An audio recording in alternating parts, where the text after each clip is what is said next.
Good afternoon, everybody. Merry Christmas. What's the date today? 18th. Today is December 18th, and we're going to make pasties. So we'll show you the whole process, and we'll share a recipe for you for the dough, and show you how we cut the potatoes and make the filling, and how that works, and the recipe for that. And when I say we are going to chip the potatoes, it doesn't mean make them like potato chips, and I'll show you the footage a little bit on what I mean by that. So Merry Christmas, everybody. I'll post this on the Yooper pasty review on Facebook, and I'll also put it on Ford River Farms YouTube channel. So sit back, grab a pencil and paper so you can write down the recipe and enjoy. Stay tuned. Okay, so this is my lovely wife, Lorna, and my lovely daughter, Hannah, and they are chipping the potatoes. So when you cut the potatoes, and some people will run them through a cuber, or they'll make bigger chunks of potatoes. That's fine, but we prefer to chip them like this. And what that is just cutting little pieces off at a time, and it makes the filling more compact. And I don't know, we feel like that just seems to work better. That's it for now, and we'll tune back in when we start making the crust. That's a little closer view of what the potatoes look like. And it's just, you see they're just cutting little pieces off at a time. Where are the potatoes from, Dad? Potatoes are from Johnson's Potato Farm in Sagola. The best. You get nice big potatoes from there. Fresh. So it works well, yeah, and they're fresh. So that's what it looks like when it's done. We've got minced or diced onions in there too. A whole onion? Yep. One whole onion. That was about 4 or 5 potatoes. Good sized potatoes. 6 good sized potatoes, like baker size. And now we're ready for the hamburger. So that is 2 pounds of hamburger. We usually use a pretty good quality, like, hamburger on there, like at least an 80-20 or ground chuck, something like that. So that's what it's looking like so far. We'll keep. Okay. So now it's time to make the dough. And we've got flour here. And is that Shortening. shortening? You've weighed it out. How much do you put in there? 3/4 of a pound. 3/4 of a pound. 3/4 of a pound. 3/4 of a pound to a pound of shortening. And how much flour? 6 cups. 6 cups of flour. And that we'll cut that in with one of those tools. Why don't you slide that this way a little. And it looks like an egg. Just one egg? One egg. Just one egg, a whole egg. You can see as that flour starts to get chunky, that's what you're looking for. And you don't want to work it too much. It's kind of like, almost like a pastry dough. You don't want to work it too awful much. Just want to get that. You got to incorporate all of that shortening in there. You've got to fine crumbs. You don't want it too lumpy. Make it be what? Just like fine crumbs? Well, I mean, you want smaller pieces of the shortening. Okay.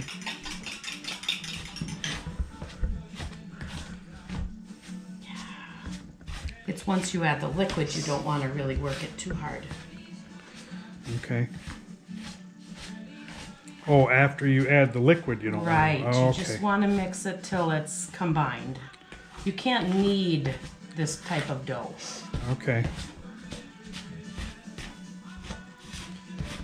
So we did the filling first, which is the potatoes, the onions, and the hamburger. And then we put a little salt and pepper in there too in the filling. Maybe a little garlic powder if you feel like it. How does that look? That looks. Oh, my arm's getting sore. Gotta use your hands.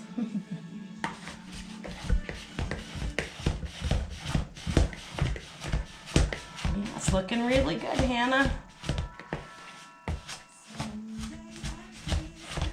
All right.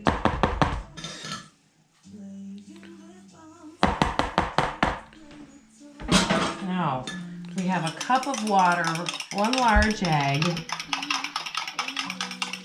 We're going to stir this into our flour mixture.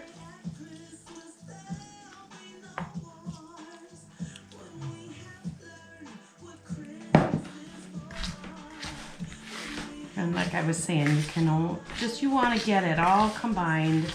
You don't want to work it too hard. We are going to end up having to use our hands here to form it into a ball.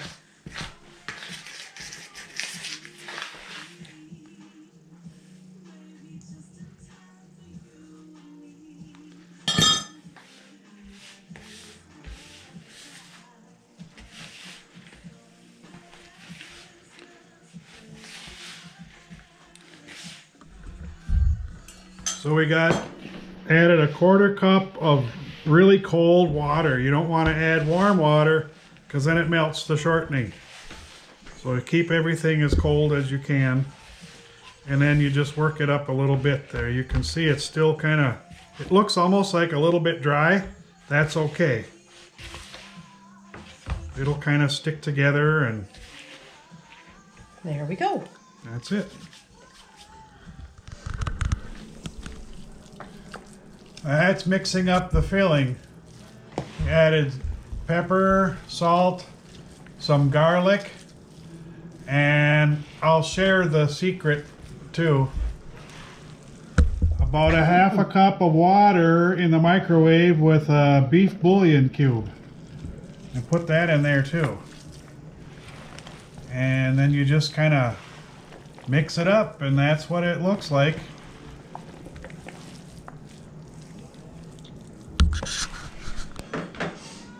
Okay, so what Lorna has done is created it almost looks like a long loaf of bread with the dough. And this recipe makes about a dozen pasties. So she rolls it out and then measures 12 pieces like that, and each cut should be enough dough to form and make 1 pasty. Now it's time to roll out the dough. You got to put a little flour on the counter.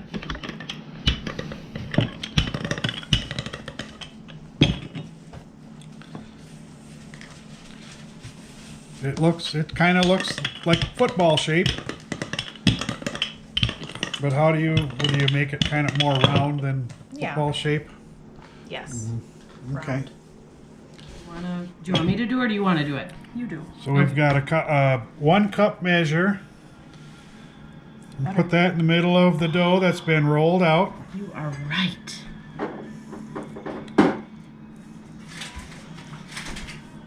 Right about like that.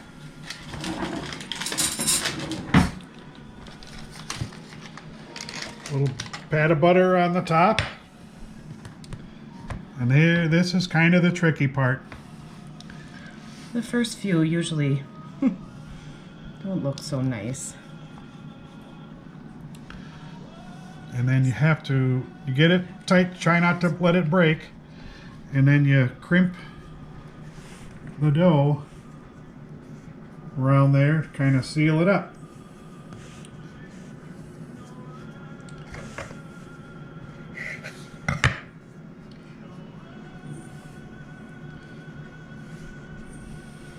Not fancy, but yummy. And so that's what it looks like when it's done. Put a little cut in the top to the steam to get out when it's cooking.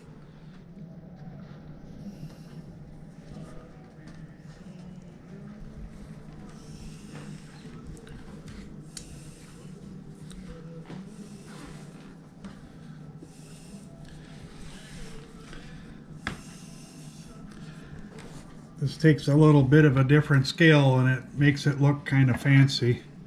Just a different way to crimp it. The crimp is up off the bottom and it's kind of, as you can see, up a little bit.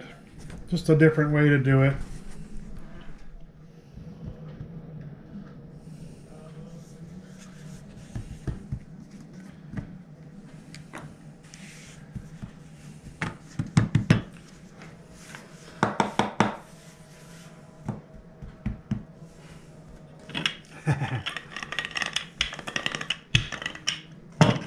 Yeah, it may not be my best pie crust I ever made, or pasty crust I ever made up, but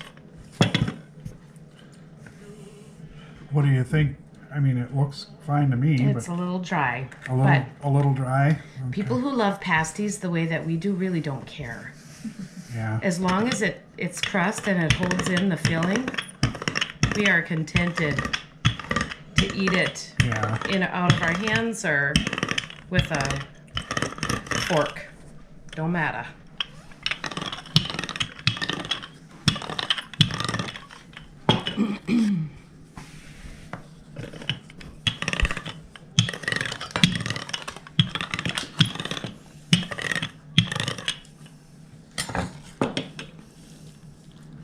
Kind of form it a little bit. A little bit off center from the circle. And of course, the bigger the crust you make, the bigger the pasty can be as well. But we find that about a cup or a heaping cup of filling is about what does it.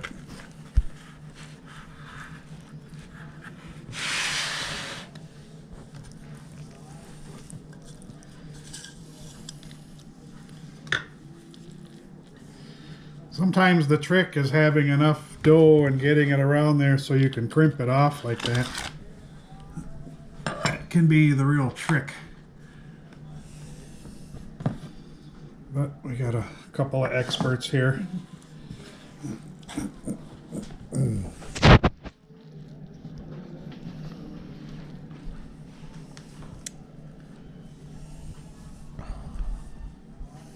Sneak that butter in there. You don't want to lose the butter. I'm just getting your hands here. So.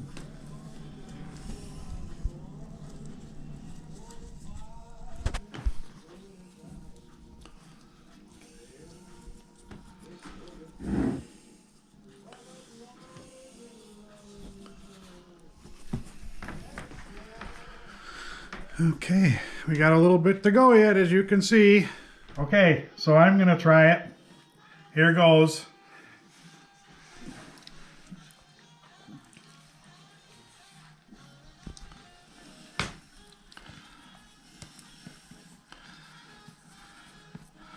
This is where I have trouble getting the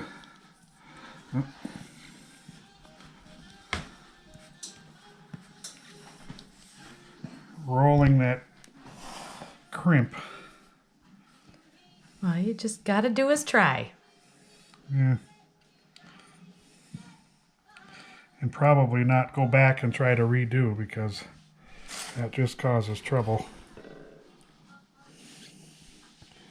I guess as long as it gets sealed up, that's the important part.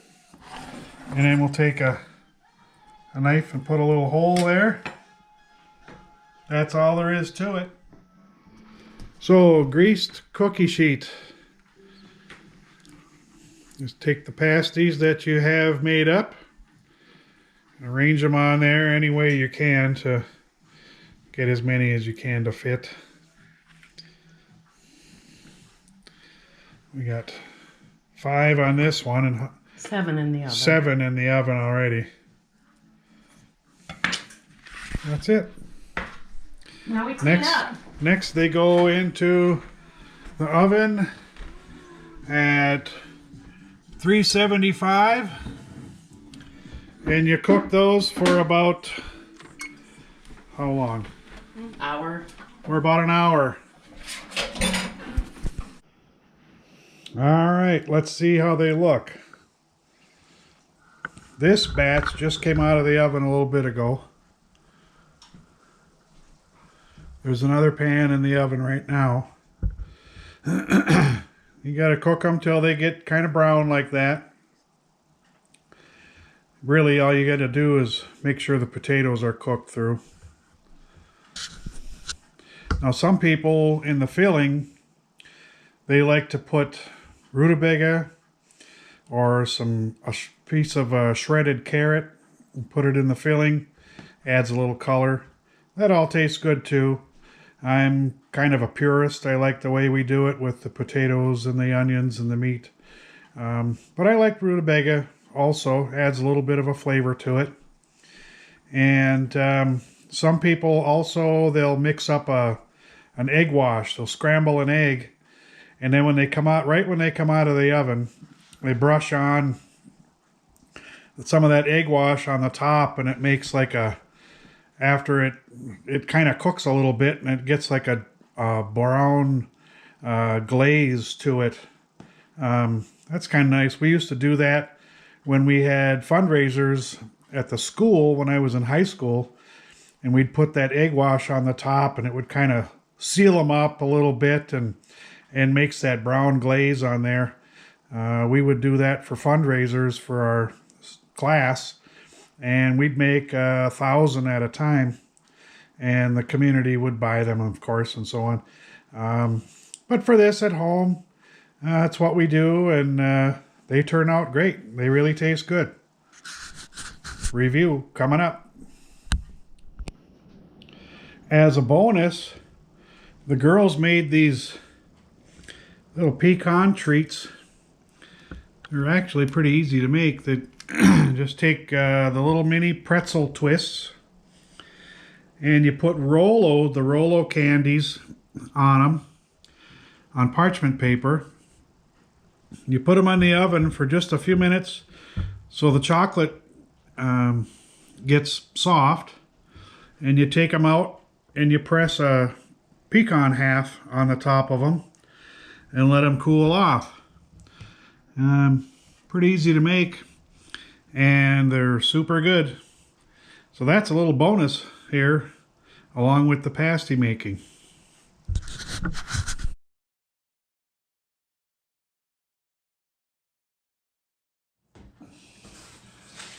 So that's what they look like, and as a little bonus, we had the pretzel twists with the Rolo candies and the pecan halves.